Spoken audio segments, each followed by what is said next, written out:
സഹോദരിമാരുടെ ഒരു വാക്കുകൂടി, പ്രവാചകന്റെ അടുക്കലേക്ക് ഒരു സഹാബി വനിത വന്നു. കയ്യിലൊരു കുട്ടി ഉണ്ടായിരുന്നു. ആ കുട്ടിയുടെ കയ്യിൽ 2 നല്ല വളകൾ ഉണ്ടായിരുന്നു. പ്രവാചകന്റെ ചോദ്യം നമ്മൾ മനസ്സിൽ ശരിക്കോർക്കണം. പ്രവാചകൻ ഉമ്മയോട് ചോദിച്ചു. സഹോദരിമാരെ ശരിക്കും കേൾക്കണം. ആരോട് ചോദിച്ചു? ഉമ്മനോട് ചോദിച്ചു. ആ കുട്ടിന്റെ ഉമ്മനോട് ചോദിച്ചു, അത്തുഅതീന സക്കാത്ത ഹാദാ, ഈ 2 വളകൾക്കും ഉമ്മ നിങ്ങൾ സക്കാത്ത് കൊടുത്തോ? ഉമ്മ നിങ്ങൾ സക്കാത്ത് കൊടുത്തോ? ഉമ്മ പറഞ്ഞു, ഇല്ല, ഞാൻ കൊടുത്തിട്ടില്ല. റസൂലുള്ളാഹിന്റെ വാക്ക്,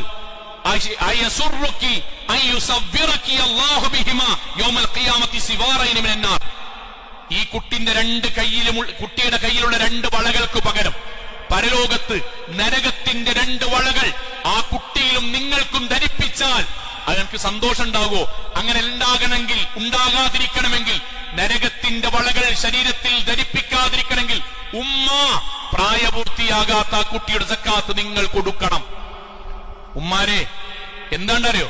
കെട്ടിച്ചാൻ നേരത്ത് 150 പവൻ. അപ്പൊ ഭയങ്കര സംഭവം. ഞങ്ങളെ തറവാട്, പഴയ തറവാട്, മന്ത്രിമാര് പങ്കെടുക്കുന്നു, വലിയ വണ്ടിയാണ്, വലിയ വാഹനാണ്, ബിസിനസ്സാണ്, മകന് UK-യിലാണ്, 2ാമത്തെ കാനഡയിലാണ്, നാട്ടിൽ കുറെ വാടക കെട്ടിട്ടുണ്ട്, മൗലവി ചെറുതാക്കിയിട്ട് നടത്താൻ കഴിയില്ല. ആയിക്കോട്ടെ, കുഴപ്പമില്ല, ആർഭാടങ്ങളില്ലാതെ ഹലാലായ രൂപത്തിൽ നടത്തിക്കോളൂ. ബാക്കി എല്ലാ കാര്യം പറയുമ്പോഴും 4 ഡോക്ടർമാരുണ്ട്, 2 എഞ്ചിനീയർമാരുണ്ട്, 3 അധ്യാപകരുണ്ട്. സക്കാത്തിന്റെ വിഷയം പറയുമ്പോ മൗലവി ടൈറ്റാണ്, ഗൾഫ് മേഖലയിൽ യുദ്ധാണ്, നാട്ടിൽ ചൂടാണ്. എന്താ മൗലവി? പഴയ പോലെയല്ല. ആര്യ സൗങ്ങൾ നമ്മൾ പറ്റിക്കുന്നത്? ആരുടെ മുന്നിലാണ് നമ്മൾ ഈ പറയുന്നത്? അവനവന്റെ വീട്ടിൽ പാരമ്പര്യമായി വെച്ചിട്ടുള്ള ആഭരണപ്പെട്ടികൾ പോലുണ്ട്. കൈമാറുന്ന സക്കാത്ത് കൊടുത്തിട്ടില്ലെങ്കിൽ നിസ്കാരം സ്വീകരിക്കപ്പെടാതിരിക്കും, നോമ്പ് സ്വീകരിക്കപ്പെടാതിരിക്കും, ഹജ്ജ് സ്വീകരിക്കപ്പെടാതിരിക്കും.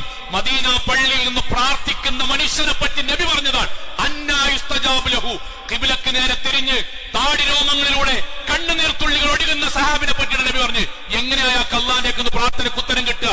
മത്അമുഹു ഹറാം വമൽബസുഹു ഹറാം വമർകബുഹു ഹറാം വഗുദിയ ഫിൽ ഹറാം. ഭക്ഷണം, വാഹനം, വണ്ടി മൊത്തം പടച്ചോ നിഷിദ്ധമാക്കിയ സമ്പത്താണ്.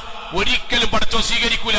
അറിയ, സക്കാത്തിന്റെ വിഹിതമുള്ള പണം നമ്മുടെ ജീവിതത്തിൽ ഉപയോഗിച്ചാൽ നബിന്റെ വാക്ക് ഇല്ലാ അഹ്ലക്തുഹു, ഒരു കഷ്ണം ബാക്കിയുണ്ടെങ്കിൽ, പാവപ്പെട്ടവന്റെ 1 രൂപ നമ്മുടെ സക്കാത്തിൽ കൊടുക്കാതെ ബാക്കിയുണ്ടെങ്കിൽ, കണ്ണുനീരിന്റെ പൈസ ബാക്കിയുണ്ടെങ്കിൽ, ആശുപത്രിയിലേക്ക് കൊടുക്കേണ്ട പൈസ ബാക്കിയുണ്ടെങ്കിൽ, എത്രയോ വീടുകളിലെ മരുന്ന് കുടിക്കാനുള്ള പൈസ നമ്മുടെ വീട്ടിൽ ബാക്കിയുണ്ടെങ്കിൽ, എത്രയോ കുടുംബങ്ങളിലെ പട്ടിണി മാറ്റാനുള്ള പൈസ ഇപ്പോഴും ആഭരണമായി വീട്ടിൽ ബാക്കിയുണ്ടെങ്കിൽ, സഹോദരങ്ങളെ, അഹ്ലക്തഹു, ആ പൈസ ഹറാമാണ്, ആ പൈസ നശിച്ചതാണ്. പടച്ചോൻ പരലോകത്തേക്ക് നരകത്തിന് വേണ്ടി ഒരുക്കി വെച്ച പൈസയാണ്. സഹോദരങ്ങളെ,